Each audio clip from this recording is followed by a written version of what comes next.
नमस्कार मित्रांनो. स्टॅटिस्टिक्सचे practical examples आपण या सेशनमध्ये बघणार आहोत. मागच्या सेशनमध्ये आपण स्टॅटिस्टिक्स थेअरी कव्हर केलं, ज्यात मी इंट्रोडक्शन दिलं, त्यानंतर सी पाय मॉड्यूल किंवा लायब्ररी जी आहे ती बघितली. आता ह्या सेशनमध्ये आपण ह्या ज्या काही लायब्ररीज आहे किंवा जे काही सब पॅकेजेस आहेत स्टॅटिस्टिक्सचे पायथॉनमध्ये कसे यूज केले जातात एक एक्झाम्पल घेणार आहोत. एक एक CSV फाईल आहे ती आपण रीड करणार आहोत आणि त्यावर काहीतरी ऑपरेशन्स परफॉर्म करणार आहोत, जेणेकरून आपल्याला स्टॅटिस्टिक्सचे ऑपरेशन्स किंवा फॉर्म्युलेज आपण कसे इम्प्लिमेंट करू शकतो ते बघणार आहोत.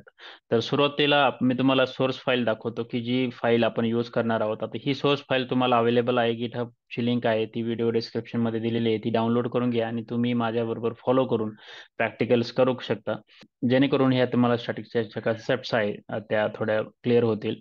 तर ही एक CSV फाईल आहे जी मी तुम्हाला आता दाखवतोय. ती या CSV फाईलमध्ये काही स्टुडंट रिलेटेड डेटा आहे. मग ते स्टुडंटचे स्कूल, जेंडर, एज, ॲड्रेस वगैरे, परत मदर फादर एज्युकेशन, जॉब, त्यानंतर इथं पेड ॲक्टिव्हिटीज, नर्सरी, हायर, इंटरनरी, त्यानंतर फ्री टाइम किती असतो, गो आउटसाईड किती जातात, आणि त्यानंतर बिवरेजेस.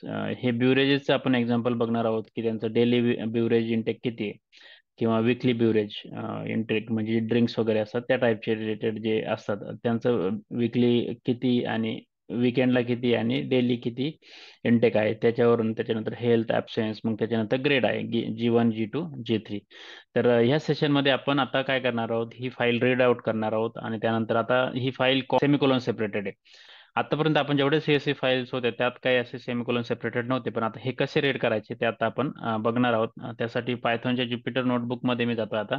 तर सर्वात प्रथम आपल्याला जेव्हा स्टॅटिस्टिक्सचे ऑपरेशन्स किंवा फॉर्म्युलेज यूज करायचे त्यावेळेस आपल्याला ह्या लायब्ररीज इम्पोर्ट करून घ्यावं लागेल. मग त्यासाठी आपल्याला हे तर लागणारच आहे. आता इम्पोर्ट पांडाज म्हणतो मी पहिले, पांडाज ॲज PD.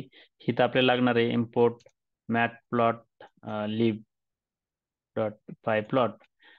आता आणि अजून एक सी बॉर्न लायब्ररी जी आपण यूज केली होती, सी बॉर्न ॲज SNS, म्हणजे ही पण व्हिज्युअलायझेशनसाठी लागणार आहे आपल्याला.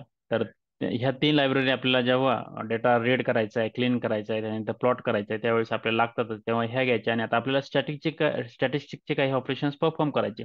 तर त्यासाठी आपल्याला फ्रॉम नमपाय, म्हणजे आपल्याला पूर्ण नमपाय जरी नाही लागलं तरी आपण काय करू शकतो, त्यातले स्पेसिफिक जे पॅकेजेस आहे ना तेच आपण घेऊ शकतो, जसं की किंवा फॉर्म्युलेज स्क्वेअर रूट किंवा अरेंज, हे फंक्शन्स लागतात आपल्याला, तर ते घेऊ शकतो. त्यानंतर सी पाय लागणार आहे आपल्याला. सी पाय लायब्ररी मधून आपल्याला स्टॅट्स लागणार आहे. आता सी पाय मध्ये पण मी तुम्हाला मागच्या सेशन मध्ये जसं सांगितलं, भरपूर काही ऑपरेशन्स आहे किंवा सब पॅकेजेस आहे. पण आपल्याला सर्वच लागणार नाही, तर स्टॅटिस्टिकचे ऑपरेशन्स आहे जे या सेशन मध्ये आपण यूज करणार आहे, मग तेच आपण घेणार आहे. मग त्यासाठी आपण काय म्हणणार आहे, इम्पोर्ट स्टॅट्स हे म्हणणार आहोत, की जेणेकरून आता तुम्ही बघा हे इम्पोर्ट स्टेटमेंट आहे आणि हे पण इम्पोर्टच आहे, परंतु काय आहे, आपण ह्या फॉर्म नमपाय मधून फक्त स्पेसिफिक आपण इम्पोर्ट करतोय, सर्व करायची गरज नाही. तर इथे स्पेसिफिक जे आपल्याला जेवढं लागतं तेवढंच आपण इम्पोर्ट करतोय. आणि हे झाल्यानंतर आपल्याला काय करायचे, ते आपल्याला जेव्हा प्लॉट आपण करतो तेव्हा percentage matplotlib inline म्हणून आपण लिहितो. याचा अर्थ असं की आपल्याला जे काही प्लॉटिंग करायचे ते इथेच प्लॉट करायचं ह्या सेल्समध्ये.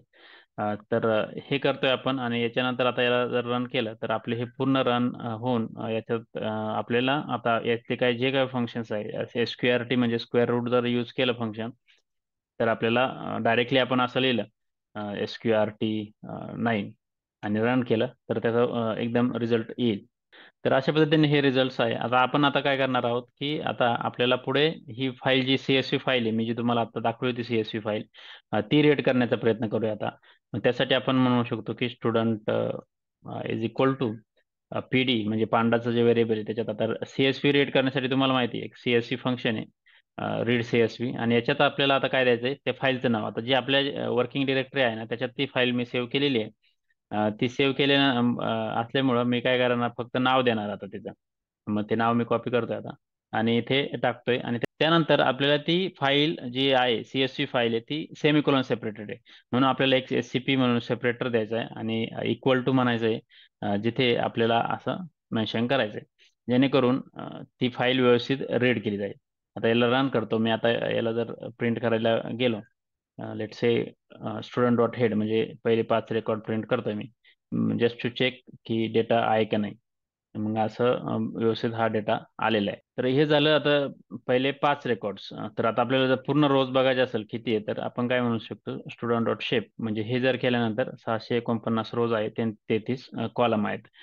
तर हे आपल्याला झालेलं आहे. आता आपल्याला स्टॅटिस्टिकचे थोडेफार ऑपरेशन्स परफॉर्म करायचे, त्यासाठी आपण पहिली गोष्ट करणार आहोत. तर आता आपण काही स्टॅटिस्टिक्सचे ऑपरेशन्स परफॉर्म करणार आहोत, जिथे आपल्याला काय करायचं आहे ना, की हे जे काही बेवरेज जे आपण कॉलम होते, म्हणजे डेली बिवरेज आणि विकली विकेंड बिवरेजेस ड्रिंकिंग जे आहे त्याच्याशी रिलेटेड आपण काही ग्रुपिंग करणार आहोत, की हाय ड्रिंक करणारे किती आहे, कमी ड्रिंक करणारे किती आहे. तर ते आपल्याला अनालिसिस करायचं आहे. तर त्यासाठी आपण काय करणार आहोत, की एक व्हेरिएबल क्रिएट करणार आहोत बेवरेज इंडेक्स म्हणून.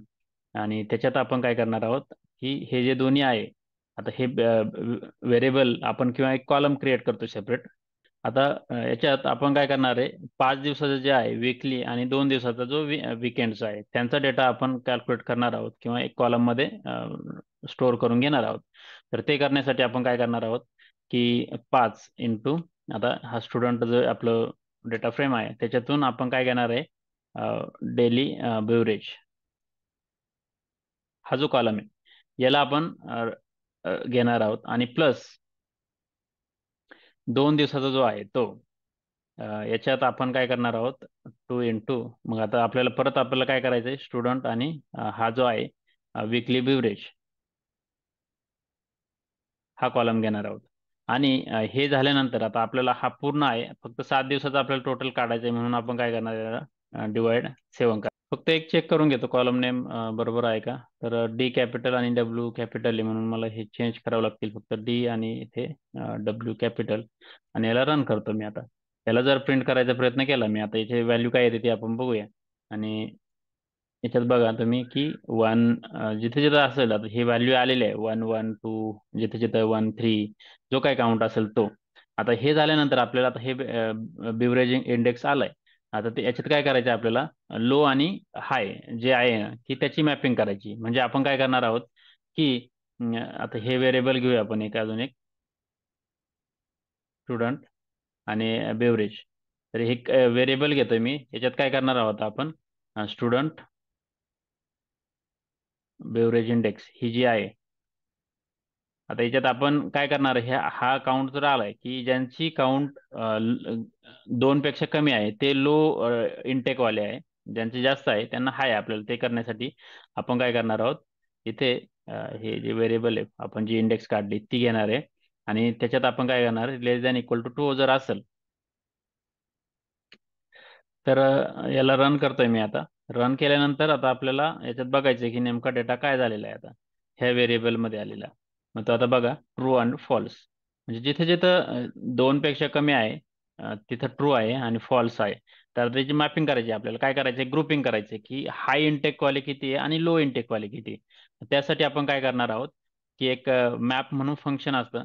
त्यात ते ह्याच व्हेरिएबलमध्ये आपण परत घेऊ शकतो, बेवरेज इज इक्वल टू.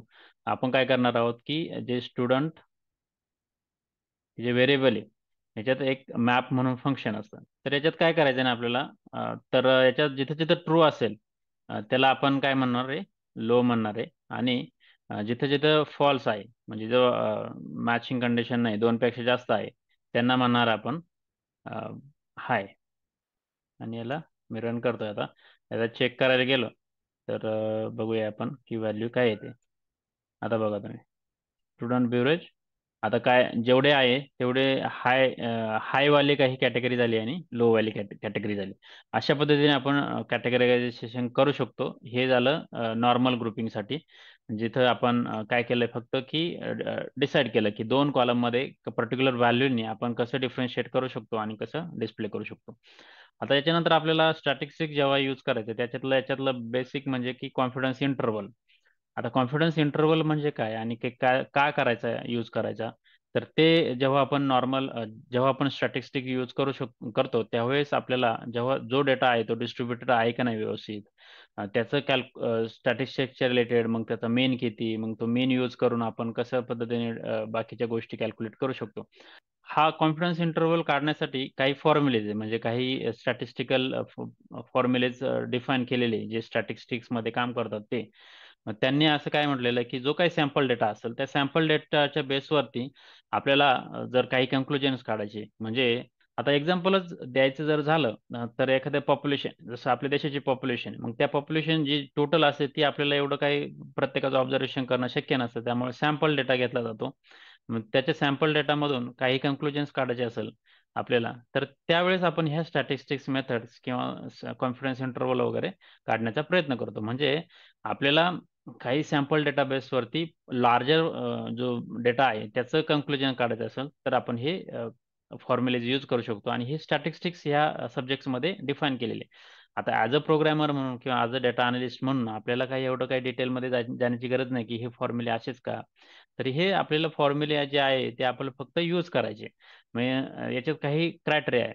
आता जेव्हा आपण कॉन्फिडन्स इंटरव्हल कॅल्क्युलेट करतो त्यावेळेस आपल्याला दोन गोष्टी असतात की त्याचा रो काउंट, पर्टिक्युलर आपल्याला रो काउंट जर असेल, आता 30 पेक्षा जास्त असेल तर आपण एक सेंट्रल लिमिट थेरम म्हणून एक फॉर्म्युला आहे किंवा जे थेरम आहे ते यूज करायला पाहिजे असं स्टॅटिस्टिक्स सांगतं. तर ते आपण यूज करणार आहोत. त्यासाठी आपल्याला काय लागणार आहे, तर आता इथं मी इथं लिहिलेलं आहे तेवढं की कॉन्फिडन्स इंटरव्हल कॅल्क्युलेट करण्यासाठी आणि सेंट्रल लिमिट थेरम आपण काय यूज करायचं, तर त्याचा रो काउंट जो आहे 30 पेक्षा जास्त आहे. आणि कॉन्फिडन्स इंटरव्हल करण्यासाठी त्याचा मेन काढावा लागतो. आणि मग सॅम्पल मीन काढणार आपण. मीन म्हणजे काय, ॲव्हरेज. त्याच्यानंतर स्टँडर्ड एरर आहे, स्टँडर्ड एरर काढण्याचं, आणि मग नंतर शेवटी आपण कॅल्क्युलेशन कॉन्फिडन्स लेवल काढणार.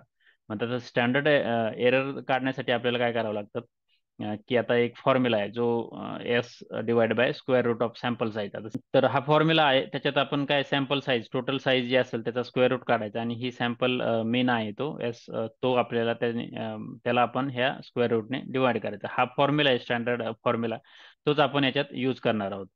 आता सर्वात प्रथम आपण ही सॅम्पल साईज काढून घेऊ. ही सॅम्पल साईज म्हणजे किती, टोटल किती. तर सॅम्पल साईज काढण्यासाठी आता आपण काय करूया, हे जे आहे तर इथे इज इक्वल टू आपण काय म्हणणार आहे की स्टुडंटचा जो डेटा आहे आपल्याला स्टुडंट डॉट शेप, आणि मग याचा 0, आणि याला जर प्रिंट केलं सॅम्पल साईजला तर बघा किती आहे टोटल, 649. म्हणजे आता आपल्याला या सॅम्पल साईज भेटला, त्याचा स्क्वेअर रूट आपण काढणार ते फंक्शन वापरू डायरेक्टली. आणि आता हा एस एस आहे तो काढायचा आहे. तर एस काढण्यासाठी आपल्याला काय करायचं आहे, त्याचा जो काही मीन आहे तो, मग आता सॅम्पल, आता मीन ग्रेड एक आता हे व्हेरिएबल घेऊया जे की स्टुडंट जी3 ग्रेड आहे ना, एक कॉलम आहे आपला G3, त्याची आपण मीन काढूया. आणि याला जर प्रिंट केलं मी तर किती येतंय, 11.90. तर हा मीन आलेला आहे. आता आपलं काय झालं की सॅम्पल मीन आलेला आहे. आता आपल्याला हा स्टँडर्ड एरर काढायचा, त्यासाठी एक फॉर्म्युला यूज करायचा आहे. तर मग तो यूज करण्यासाठी आपण काय करणार आहोत की याला नाव देऊया की स्टँडर्ड एरर ग्रेडचा. आता आपण ग्रेड स्पेसिफिक काढतोय. ग्रेड म्हणजे काही दुसरे कॉलम्स आहे G1, आता आपण G3चा काढतोय, G1 G2चा पण आपण सेम काढू शकतो. तर ग्रेडसाठी आपल्याला हा फॉर्म्युला आहे. तर आता आपल्याला हे स्टँडर्ड एरर ग्रेड काढायची, हे जे फॉर्म्युला आहे याच्यात आपल्याला काय आहे ते फॉर्म्युला एस डिवाइड बाय म्हणजे स्क्वेअर रूट सॅम्पल साईज. आता म्हणजे याच्यात एस म्हणजे स्टँडर्ड डेटा असतो जो आपला ग्रेडचा जो असेल तो, मग ही ग्रेड जी आहे ती मी ग्रेड घेतोय हे, आणि त्याच्यात आपण एक स्टडी म्हणून फंक्शन जे स्टॅट्स मध्ये आहे ते यूज करणार, आणि याला स्क्वेअर रूटनी डिवाइड करणार.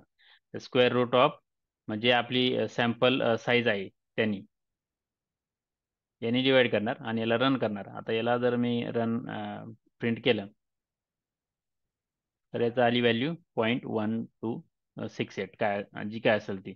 तर अशा पद्धतीने हे कॅल्क्युलेट झालंय. आता आपल्याला अजून काय करायचं आहे, आता आता कॉन्फिडन्स इंटरव्हल काढायचा आहे. कॉन्फिडन्स इंटरव्हल काढण्यासाठी आपल्याला काय करायचं आहे की फॉर्म्युला आहे जो स्टॅट्स डॉट नॉर्म. आता स्टॅट्स म्हणजे काय, स्टॅटिस्टिक्सचं जे पॅकेज येते, आणि त्यात नॉर्म म्हणून हे जे सब पॅकेज आहे, आणि त्याच्यात इंटरव्हल म्हणून एक मेथड आहे कॉन्फिडन्स इंटरव्हल कॅल्क्युलेट करण्यासाठी, ते यूज करायचं आहे. 0.95 जे आहे ते 95% आपण ॲज अ जनरल घेतो, आणि बऱ्याच वेळा हे यूज केलं जातं सेम. तर आपल्याला याच्यात काही चेंजेस नाही करायचे. त्यानंतर दुसरा जो पॅरामीटर आहे, 3 पॅरामीटर आहे या फंक्शनमध्ये. पहिलं जे आहे ते पर्सेंटेज लेवल, आणि त्यानंतर लोकेशन द्यायचे सॅम्पल मेन ग्रेड, जे लोकेशन आपण इथं कॅल्क्युलेट केलं ना याच्या G3चं ते, आणि जे स्केल द्यायची ती एरर ग्रेड.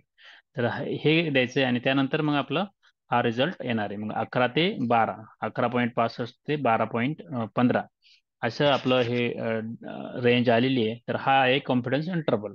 आता हा कॉन्फिडन्स इंटरव्हल कसा यूज करायचा ते बिझनेसचे लोक बघतील, किंवा बिझनेसच्या लोकांना जर आपण याचे सांगितलं की असा असा कॉन्फिडन्स इंटरव्हल आहे, त्यानुसार त्याचं डिसिजन्स किंवा काही इन्साइट्स असतील त्यानुसार ते निर्णय घेतील. तर ह्या पद्धतीने आपण कॉन्फिडन्स इंटरव्हल कॅल्क्युलेट करू शकतो. कोणताही सॅम्पल डेटा असेल, म्हणजे आता आपला डेटा होता 600 साडेसहाशे रोजचा, अजून काही डेटा असेल दुसरा, भरपूर काही डेटा ऑनलाईन भेटतो, तो आपण घेऊ शकतो, आणि त्यानुसार आपण त्याचं सॅम्पल जे आहे ते कॉन्फिडन्स इंटरव्हल वगैरे कॅल्क्युलेट करू शकतो. आणि असं स्टॅटिस्टिक्सचा यूज करू शकतो. थोडेफार कॉम्प्लिकेटेड फॉर्म्युलाज आहे, स्टॅटिस्टिक्स ज्यांना माहीत नसेल किंवा स्टॅटिस्टिक्स बद्दल काहीच आयडिया नसेल तर थोडंफार अवघड जाऊ शकतं, परंतु थोडी प्रॅक्टिस केली, थोडंफार कन्सेप्ट अजून समजून घेतल्यात तर फायद्याचं आहे. कन्सेप्ट क्लिअर होतील. आपण आता पुढच्या सेशनमध्ये हायपोथेसिस बघणार आहोत प्रॅक्टिकली, आणि कसे इम्प्लिमेंट करायचे ते. तर ह्या सेशनमध्ये तुम्हाला काही क्वेश्चन्स असतील तर तुम्ही मला कमेंटमध्ये विचारू शकता. धन्यवाद.